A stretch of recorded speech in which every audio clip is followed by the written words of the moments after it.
하나님 말씀은 출애굽기 1장 11절로 25절 말씀입니다.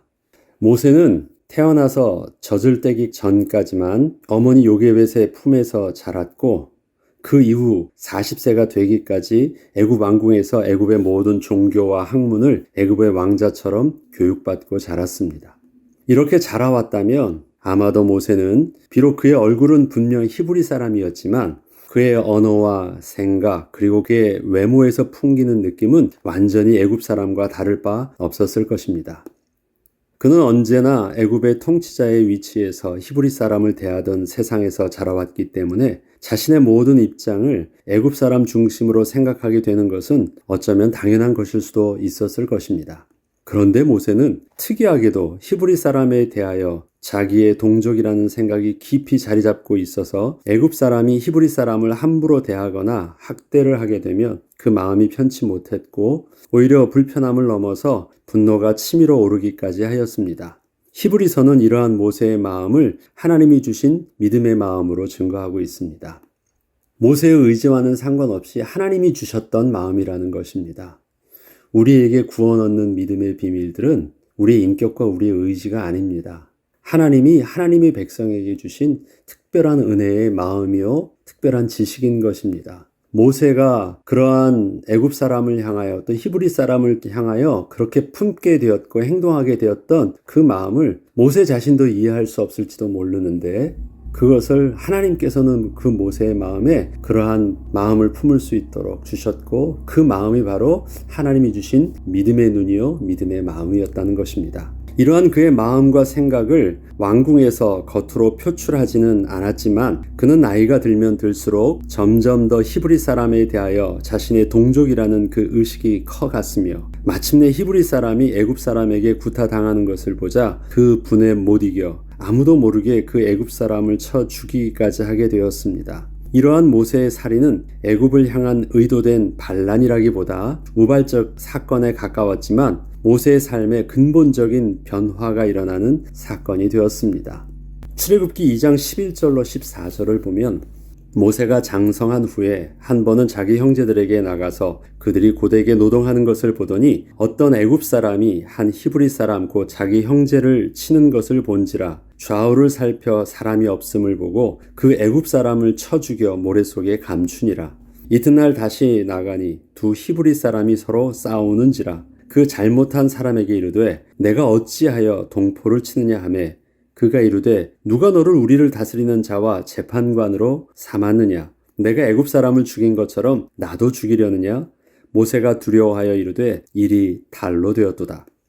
모세가 장성했다는 것은 그가 더 이상 어느 누구의 교육과 보호를 받을 필요가 없는 나이와 능력을 갖춘 자가 되었음을 의미합니다.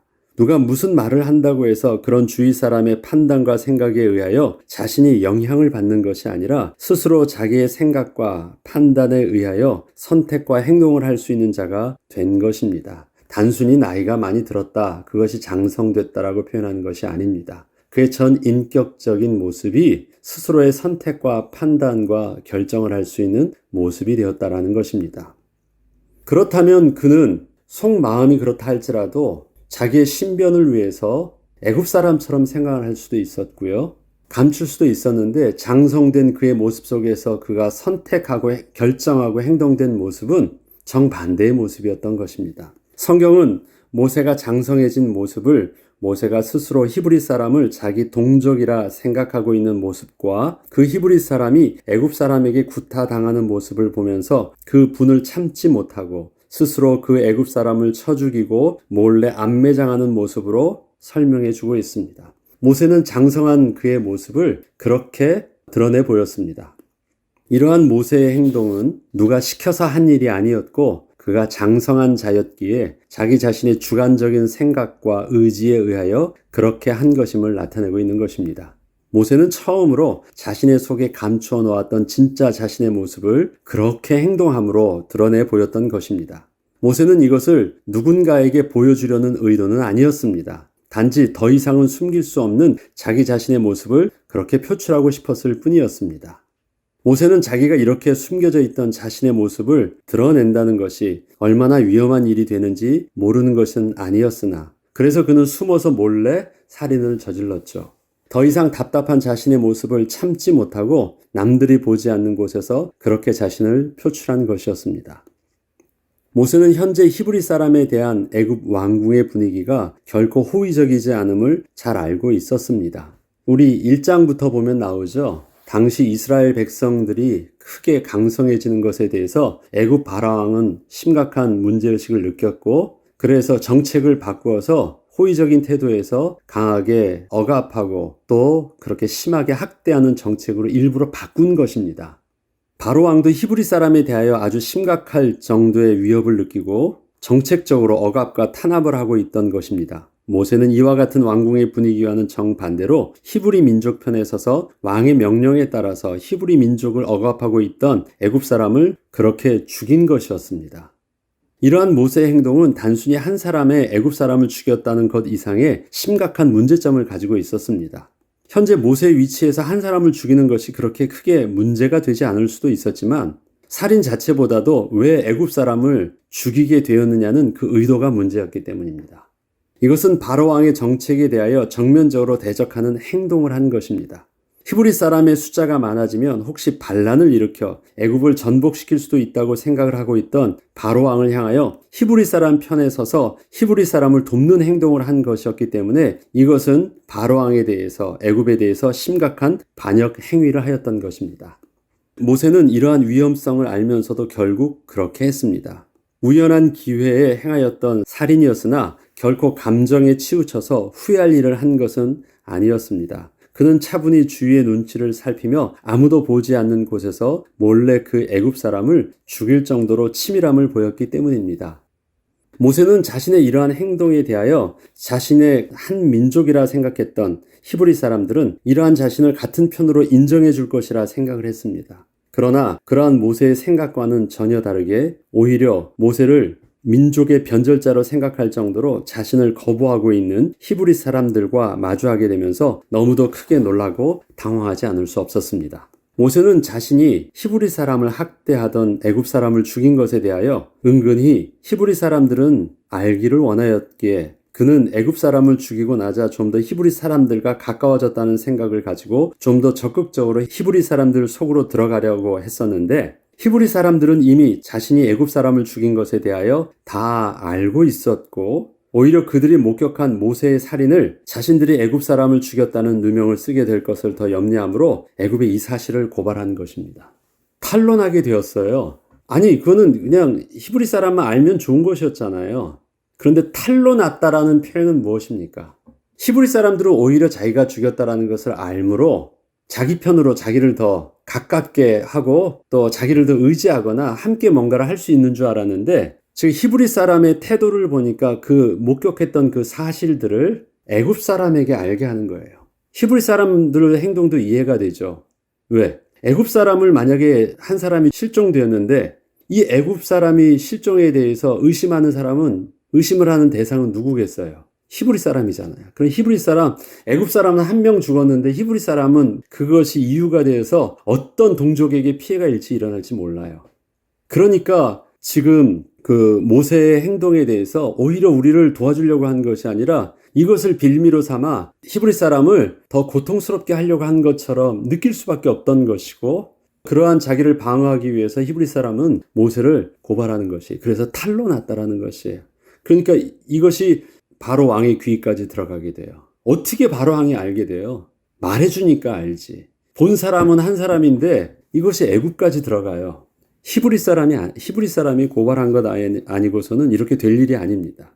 이렇게 모세는 애굽 왕궁을 향해서는 반역자가 되었고, 이스라엘 민족에게는 자신들을 그렇게 심하게 억압하고 학대하고 있던 그 애굽 왕의 보호 아래서 교육을 받고 자라온 모세를 결코 자신들의 리더로 인정해주고 받아들일 수는 없었습니다. 아니, 40년 동안 애굽 왕 밑에서 그렇게 자란 사람을 뭘 믿고 그 사람을 의지하고 그 사람을 따라요? 이 말도 안 되는 일입니다. 모세 입장에서는 평생 그렇게 마음을 품고 있다가 딱 드러냈기 때문에 자기는 갑작스러운 행동이 아니었어요. 그러나 그러한 모세를 경험하는 히브리 사람 입장 속에서는요, 뜬구름없이 저 모세라는 사람이 나타나서 친한 척 하는데 어떻게 그게 저들에게 있어서 인정받고 저들을 맞아들일 수 있겠어요? 그 다음에 큰 또 위험한 상황으로 애굽 사람을 죽이는 일들까지 일어나는데 말도 안 되는 일입니다. 모세는 이제 애굽에서는 더 이상 어느 편에도 설 곳이 없는 도망자의 신세가 되고 말았습니다. 출애굽기 2장 15절로부터 20절까지 보면 바로가 이 일을 듣고 모세를 죽이고자 하여 찾는지라.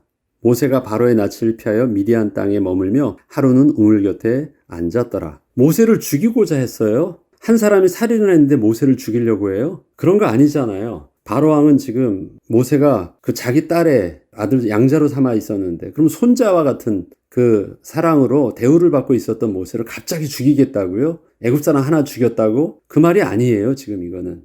모세가 바로 저 히브리 민족의 반역자의 리더로 설 수 있는 그 의도된 행동을 보았기 때문에 싹을 잘라버리려고 한 것입니다.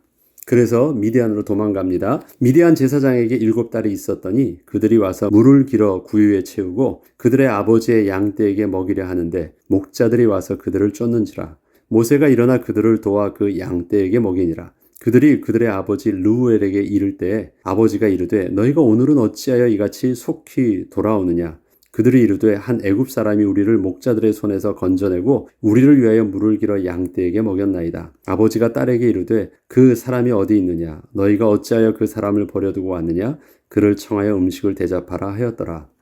그렇게 해서 모세와 만나게 됐고 모세는 또 그 집안에 필요한 사람이 되어서 서로가 그것이 맞았죠. 서로의 갈급한 필요성이 맞았어요. 그래서 정착하게 됐고 이쪽은 또 보호해주면서 결혼을 하게 됐고 그곳에서 이제 함께 40년을 살게 되었습니다. 그래서 모세의 아내가 미디안 제사장의 딸, 그래서 시보라가 된 것입니다. 성경은 모세가 왕궁을 떠나 미디안 광야로 도망하여 살게 된 모든 일련의 일들에 대하여 히브리서를 통하여 모세의 믿음으로 설명하고 있습니다. 그러니까 일련의 모든 과정들이 있죠. 그가 히브리 민족을 통해서 품었던 마음과 행동과 그것 때문에 도망 나온 일들과 광야에서 40년 살게 된 모든 그 과정들 자체가 전부 다 믿음의 행동들이었다라고 표현을 하고 있습니다. 히브리서 11장 24절로 27절에 보면 믿음으로 모세는 장성하여 바로의 공주의 아들이라 칭함받기를 거절하고 여기서도 장성하였다라는 것, 그가 스스로 선택하였다라는 것, 도리어 하나님의 백성과 함께 고난받기를 잠시 죄악의 낙을 누리는 것보다 더 좋아하고 그래서 살인을 저질렀다. 그래서 저들 편에 섰다라는 것을 선택했다. 그리스도를 위하여 받는 수모를 애굽의 모든 보호보다 더 큰 재물로 여겼다. 다시 말해서 그 안에는 하나님의 백성이라는 정체성, 그래서 히브리 민족을 더 자기의 민족으로 사랑하고 애굽의 민족을 선택한 것이 아니라 자기는 하나님의 백성을 선택하고 하나님의 백성답게 살기를 선택하였다라는 것입니다. 이렇게 한 이유는 상 주심을 바라봄이라. 믿음으로 애굽을 떠나 왕의 노함을 무서워하지 아니하고 곧 보이지 않는 자를 보는 것 같이 하여 참았다. 광야에서의 삶을 그냥 억울하거나 그냥 뭐하면 그냥 죽을 수도 있고 아니면 다른 어떤 행동도 할 수 있을 텐데 그는 광야에서 그렇게 차분하게 그렇게 목동 생활을 하면서 살 수 있었던 모든 침묵의 40년의 기간을 그는 하나님을 경외함으로 믿음으로 그렇게 그 행동을 스스로 절제하며 그렇게 광야에서 삶을 살게 되었다라고 히브리서 기자는 모세에 대한 일들을 그렇게 설명하고 증거하고 있습니다.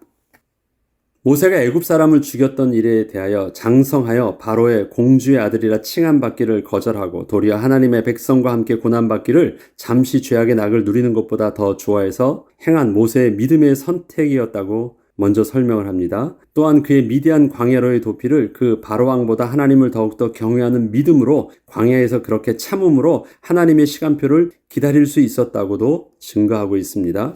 이와 같이 모세가 애굽에서 그렇게 결단하고 행동을 하였던 것과 광야로 나와서 인내함으로 그렇게 기다릴 수 있었던 것은 하나님께서 모세에게 베푸셨던 믿음의 선물 때문에 가능했다는 것입니다. 우리가 어떤 사건과 환경 속에서 사람마다 그렇게 보고 그렇게 행동할 수 있어요.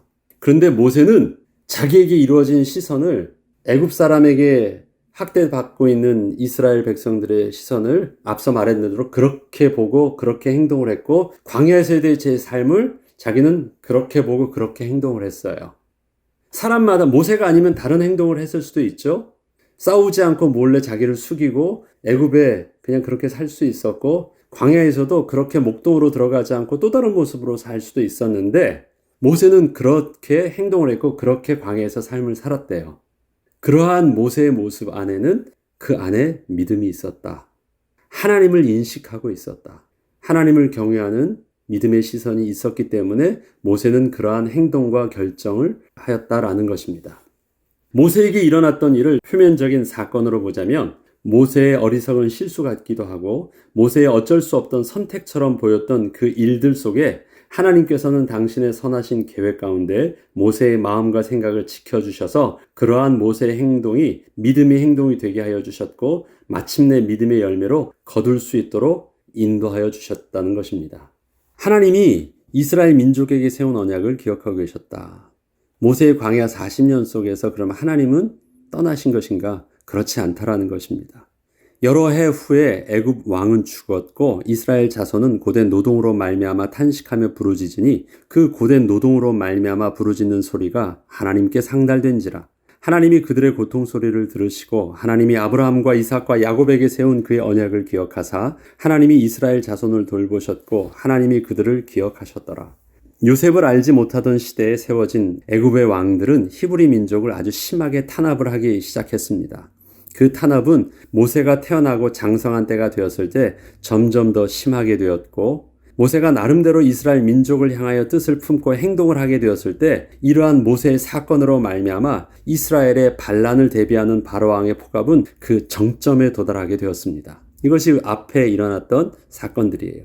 모세는 광야로 도망을 나와 40년이 지나가게 되면서 지난날 모세를 위험 인물로 간주하고 주기로 했던 애굽 왕은 더 이상 없게 되었고 이와 더불어 모세에 대한 이스라엘 백성들에게 있던 그 잘못된 인식도 모두에게 희미하게 사라져 가게 되었을 즈음에 하나님께서는 여전히 이스라엘 백성의 탄식을 듣고 계셨고 알고 계셨습니다. 하나님의 침묵은 하나님의 무관심이나 알지 못하고 계신 것이 아니라 하나님의 신실하신 섭리와 주권적 시간표 속에 진행되고 있는 또 다른 하나님의 모습이셨을 뿐입니다. 하나님이 기억하셨다라는 말은 이러한 하나님의 기억하심은 하나님이 떠나신 것 같고 안 보이시는 상황 속에서도 당신의 백성을 향하신 하나님의 언약에 대하여 분명하게 잊지 않고 계셨다는 것이고 그 언약을 이루시기까지 그 백성과 함께 하시며 떠나지 않고 계셨다는 것이며 하나님의 약속하신 시간표가 되면 반드시 하나님의 역사는 일어난다는 것을 말합니다. 하나님이 기억하고 계실 때 하나님은 잠시 떠나고 계신 것이 아니셨습니다. 침묵하고 계셨다라는 것은 곁에 함께 계시고 계셨지만 하나님이 스스로 가만히 있으셨다라는 말입니다. 그래서 오늘 본문의 마지막에는 하나님이 듣고 계셨고 보고 계셨다라는 것입니다. 우리는 하나님의 광야 40년의 침묵에 대해서 우리의 삶 속에서도 이스라엘 백성들에게 주어져 있는 그 광야 40년의 침묵, 그와 같은 하나님이 안 계신 것 같은 우리의 상황 속에서도 우리는 반드시 알고 있어야 되는 사실이 있습니다. 하나님이 기억하고 계시다. 비록 이스라엘 백성들은 잊었다 할지라도, 비록 이스라엘 백성들에게는 그 하나님이 그 시간표에서는 안 보인다 할지라도, 안 계신 것도 아니고 잊어버리신 것도 아니고 하나님은 하나님의 시간표를 이루고 계신 것입니다. 그리고 모세는 비록 광야에서 홀로 무기력하게 있어 보였지만 하나님은 여전히 애굽의 이스라엘 백성과 함께 광야의 모세와 함께 하나님의 때를 기다리고 계셨습니다. 그리고 그 시간표는 이제 때가 되자 하나님이 모세를 통해서 나타나시고 일하시기 시작한 것이 바로 출애굽기 3장의 본격적인 모세를 향한 출애굽의 스케줄이 진행되는 것입니다. 저와 여러분을 통해서도 하나님의 시간표는 그렇게 진행될 것입니다. 때로는 하나님이 우리보다 앞서 우리를 이끄시기도 하시고 때로는 하나님이 침묵하심으로 안 계신 것처럼 보이기도 하시고 때로는 나의 행동들이 나도 모르는 행동과 지금 생각해보면 내가 그때 그렇게 행동하지 않았으면 어땠을까? 이러한 지금의 결과가 이루어지지 않았을 수도 있는데 그런데 하나님께서는 모세의 그런 어리석어 보이는 행동과 그것 때문에 발생되어져 있는 광야의 속의 현실을 하나님은 모세에게 실수했다라고 말하지 않으시고요. 광야의 삶이 부끄러운 그의 지우고 싶은 광야에서의 비참한 삶이라고 말하지 않고 믿음의 마음이었고 믿음으로 하나님의 침묵을 기다린 시간이었다라고 표현하고 있어요. 모세는 자기는 자신이 그러한 자기의 현실과 모습을 스스로도 아직 몰랐을지 몰라요. 그러나 결과적으로 그러한 일들은 이스라엘 백성들의 출애굽을 위해서 굉장히 중요한 시간표가 되었고 또 모세에게서도 굉장히 중요한 시간표 속에 훈련받는 시간표가 되었습니다. 그래서 그 행동과 그의 결정들과 선택들이 믿음이었기 때문에 어떤 열매가 나와요? 믿음의 열매가 되어서 출애굽을 할 수 있는 하나님의 시간표가 되었을 때는 중요한 역할을 하게 되는 것입니다. 저와 여러분들이 그때는 내가 이 행동과 생각이 믿음이었다라고 내가 다 알고 믿음의 행동을 하지 않았을 수도 있습니다. 그러나 하나님의 백성을 이끄시는 하나님의 주권 속에서 우리를 지켜주시고 자기의 선하신 뜻 가운데 우리의 연약함과 부족함도 하나님은 하나님의 선하신 계획 가운데 그렇게 사용하십니다. 그리고 그 열매를 우리에게 복으로 누리게 하여 주십니다.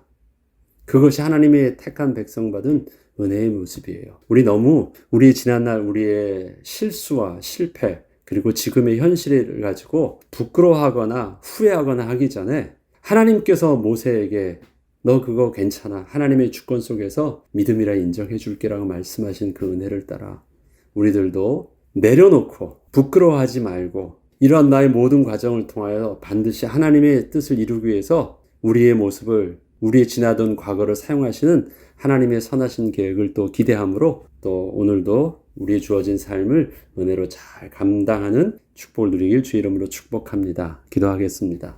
하나님 아버지, 그러한 모세의 모습을, 그러한 부끄러운 광야에서의 목동의 모습을 하나님은 모세를 부끄럽게 여기지 않으셨고 그러한 모세를 실수한 것이라 책임을 묻지도 않으셨고 오히려 하나님은 그 모습 속에서 하나님이 주신 선물로 그 마음과 그의 모습과 그의 삶을 살았음을 성경은 기록하고 있습니다. 하나님 우리의 인생 속에서도 지나온 과거에 인간적으로 보면 후회할 수밖에 없고 부끄러워 보이고 감출 수밖에 없어 보이는 과거의 모습 속에서 하나님 그러한 우리의 모습을 사용하사 하나님의 거룩하시고 영광스러운 하나님의 구원의 섭리를 또 이 시대에도 이룰 수 있는 일들의 귀한 밑거름이 되게 하시고 사용하여 주셔서 이후의 삶 속에서는 하나님의 영광을 위해서 귀하게 쓰임받게 하여 주시옵소서. 감사드리며 우리 주 예수 그리스도 이름으로 기도합니다. 아멘.